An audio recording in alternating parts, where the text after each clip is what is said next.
Mesdames, Messieurs, bonjour, bienvenue dans le 15 heures de Télé Djibouti dans l'actualité de ce 28 mai.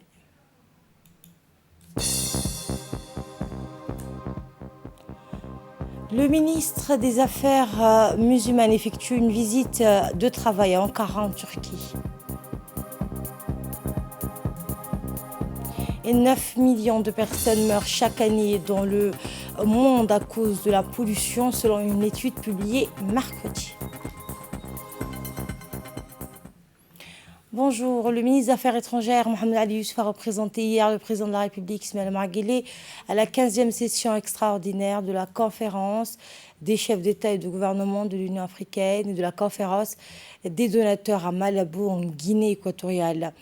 Le ministre était accompagné d'une importante délégation dont l'ambassadeur de Djibouti en Éthiopie et représentant permanent auprès de l'Union africaine, Abdi Mahmoud, de Mme Wafa Rassim Ali, conseillère à l'ambassade de Djibouti à Addis Abeba, et de M. Moussa Ali Mohamed, conseiller au ministère des Affaires étrangères. Cette 15e session extraordinaire examine la situation humanitaire sur le continent avec l'annonce des contributions des États membres de l'Union africaine et des partenaires pour l'opérationnalisation de l'agence humanitaire africaine.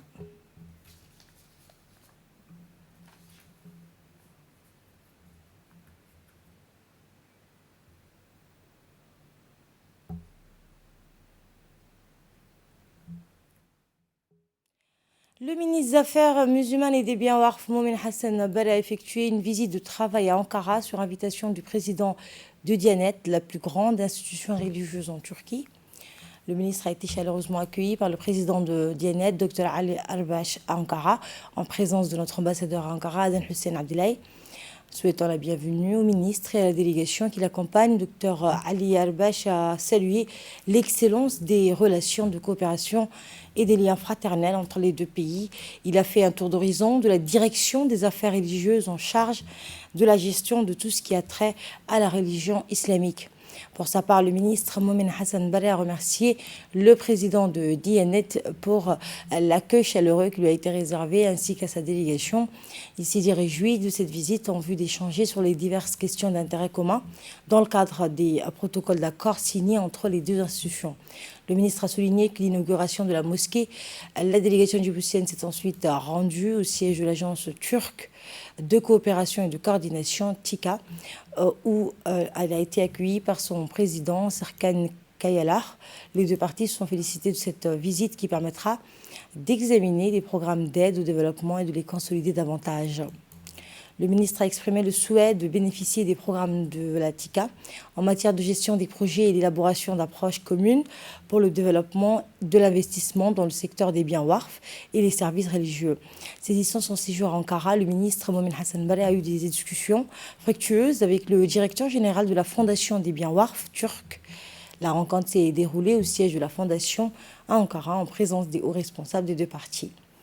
Lors de cette entrevue, les deux parties ont examiné les opportunités de coopération et d'inversement dans le secteur des biens WARF, le renforcement des capacités et la formation des ressources humaines.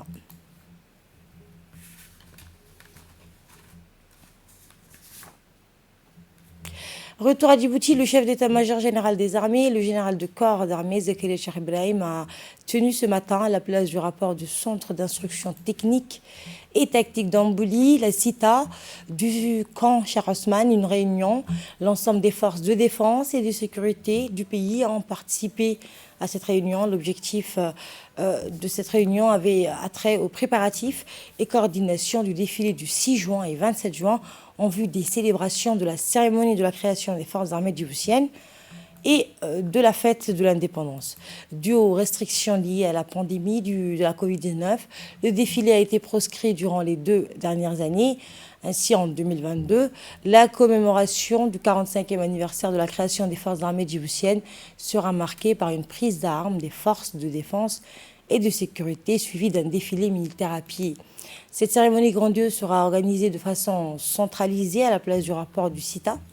C'était l'occasion pour le chef d'état-major général des armées, durant la réunion d'aujourd'hui, de donner les directives afin de marquer les esprits et faire du défilé un moment mémorable. À cet effet, les hommes doivent être entraînés de jour comme de nuit, les moyens roulants, préparés et opérationnels et donner une attention particulière aux infrastructures. Une réunion d'information sur le symposium de la santé s'est tenue jeudi au siège de la mairie de Djibouti en présence de la maire adjointe, Mme Fatouma Mohamed Kamel. En effet, plusieurs hauts cadres du département de la santé ont discuté avec les responsables communaux et municipaux, dont les présidents des 3 communes de la capitale, pour les informer et plaider en faveur de l'implication des élus locaux dans ce processus de concertation qui est en cours. Décidé au plus haut sommet de l'État et initié par le ministre de la Santé, le symposium de la santé vise à engager une réflexion collective et constructive autour des différentes sous-thématiques liées à la réforme sanitaire.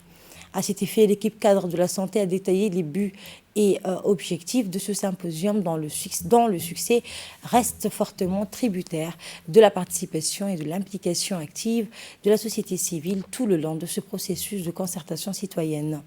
Les élus locaux ont affiché leur engagement à prendre part à ces débats et à ces discussions sur l'amélioration du système de santé de notre pays. À noter également que ces genres de séances de sensibilisation et d'information ont été divulgués et généralisés au niveau des 5 régions de l'intérieur. Il s'agit d'une étape importante qui implique la participation de la population et ses représentants afin de parvenir à un véritable changement sur la base des débats, d'échanges et des réflexions constructives. Dans le cadre des dernières préparatifs du bac décentralisé, le ministère délégué chargé de la décentralisation a réceptionné aujourd'hui un lot des matelas destinés aux futurs bacheliers qui passeront leur bac pour la première fois dans leurs régions respectives. En effet, les préparatifs pour l'organisation de ce premier bac décentralisé sont dans leur dernière ligne droite et le ministère de la décentralisation est à pied d'œuvre pour réunir les conditions nécessaires pour cette première promotion du bac décentralisé.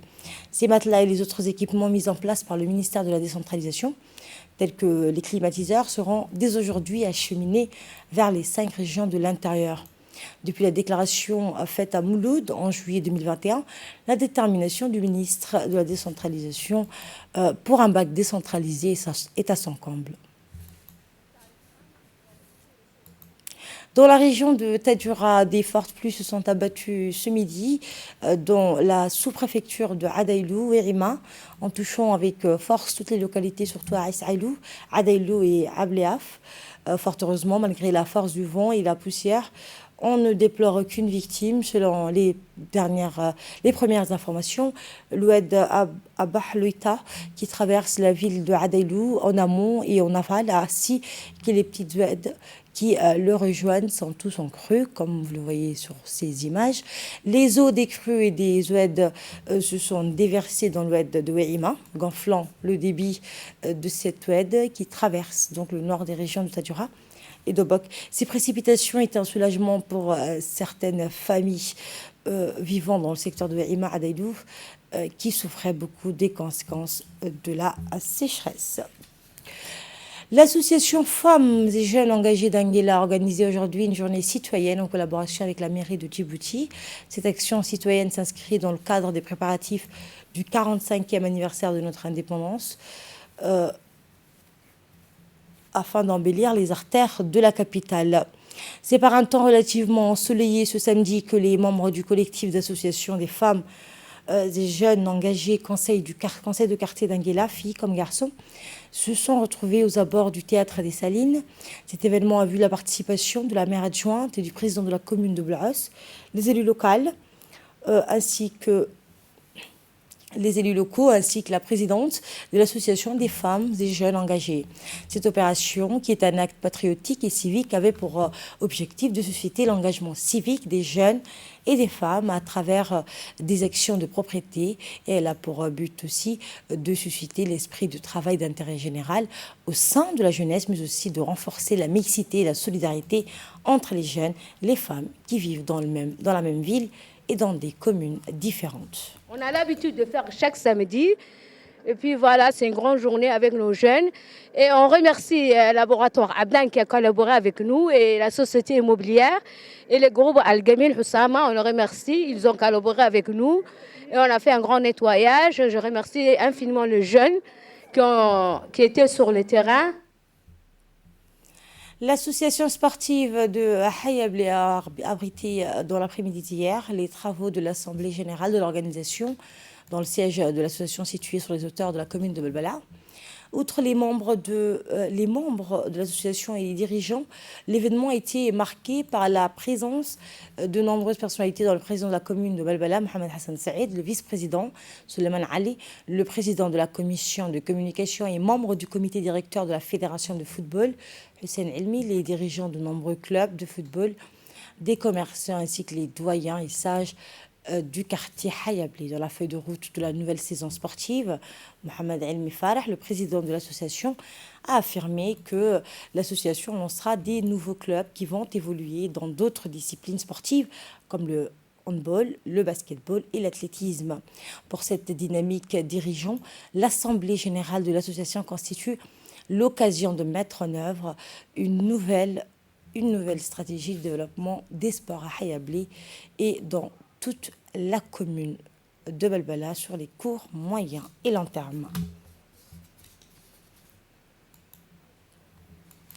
Une délégation du ministère de la Santé s'est rendue hier à Alissabie. Le but de ce déplacement était de rencontrer les autorités régionales, les acteurs clés de la société civile pour un atelier de concertation afin de mettre en place une nouvelle stratégie de redynamisation et de relance de la sensibilisation du vaccin anti-Covid-19, a vu la participation du préfet de la région, Moussa Aden Midgene, le président du conseil régional, Shalmak Hassan Alale. Les autorités de la région ont insisté aux participants venus à cet atelier à la population d'Alissabie d'en profiter de ces vaccins pour se protéger.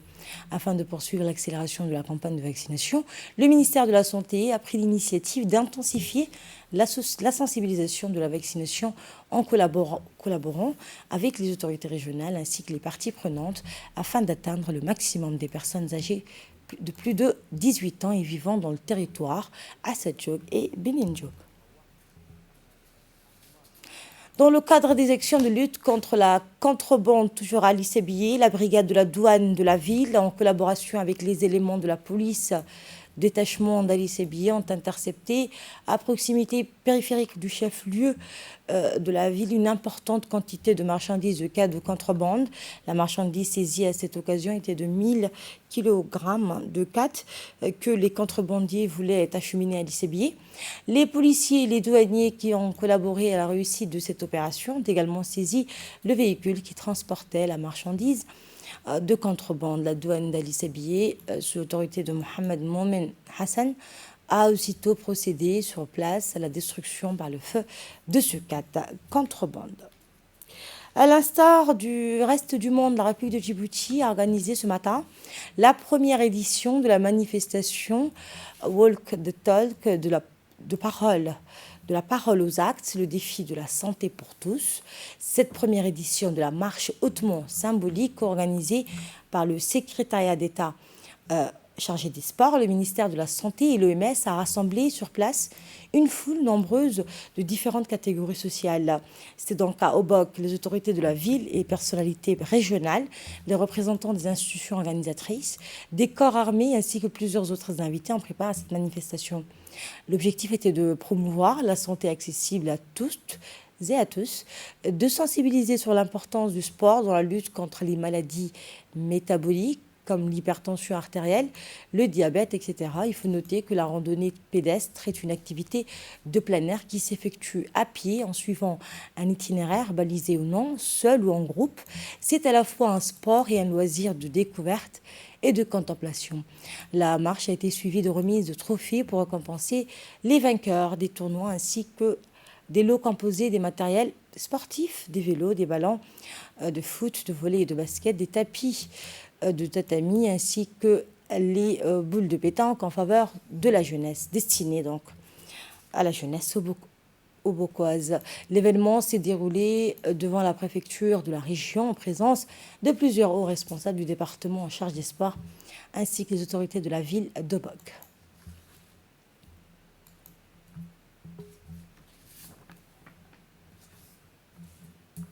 Et vraiment, au nom de Madame la représentante, et tous mes collègues de l'OMS, je prends les paroles pour remercier aussi le ministère des Sports pour leur initiative. L'idée, c'est venu vraiment de rapprocher la collaboration, travailler ensemble avec le ministère de la Santé, surtout le programme de lutte contre les maladies non transmissibles, le diabète, maladies cardiovasculaires, parce que vous savez l'importance de marcher pour la santé. Et ça, c'est un mouvement, vous voyez le Walk the Talk, c'est un mouvement mondial. Mouvement mondial, tous les pays organisent ces marches. Donc vraiment, nous sommes très contents dans l'Organisation mondiale de la santé, surtout le bureau de l'OMS à Djibouti, avec le ministère de la Santé, surtout les autorités du ministère des Sports et les autorités de Hill, surtout monsieur le préfet et son équipe, qui ont organisé cette marche. Et comme le secrétaire général a dit, nous remercions la population. Vraiment, on a eu nos aînés avec l'âge, mais ils marchent avec nous. Il y a les femmes qui marchent avec nous, les enfants qui marchent avec nous. Nous marchons tous ensemble pour la santé. Et c'est bon pour notre santé. Et ça ne va pas seulement aujourd'hui, mais nous allons continuer toujours. Cette marche, donc, première édition de cette marche s'est tenue à Dikil, vous l'aurez compris. 9 millions de personnes meurent chaque année dans le monde à cause de la pollution, parce qu'elles sont exposées à un air, une eau ou des sols contaminés par des substances toxiques. Un décès sur 6 est ainsi attribuable à la pollution, ce qui en fait le facteur de risque environnemental numéro 1 en termes de maladies et de décès prématurés. C'est 3 fois plus que les morts cumulées des suites du sida, de la tuberculose et du paludisme. Ces chiffres sont issus d'une étude publiée mercredi dans la revue The Lancet Planetary Health, fruit de la collaboration d'une trentaine de chercheurs internationaux au sein de la commission Pollution et Santé. Elle tente d'évaluer l'impact global de toutes les formes de pollution. C'est seulement la 2e édition de ce rapport, après une première publication en 2017. Et c'est ainsi que prend fin cette édition de l'information. Merci de votre aimable attention. Prochain rendez-vous, on se retrouve à 22h pour un nouveau journal et avec le même plaisir. Agréable après-midi à tous.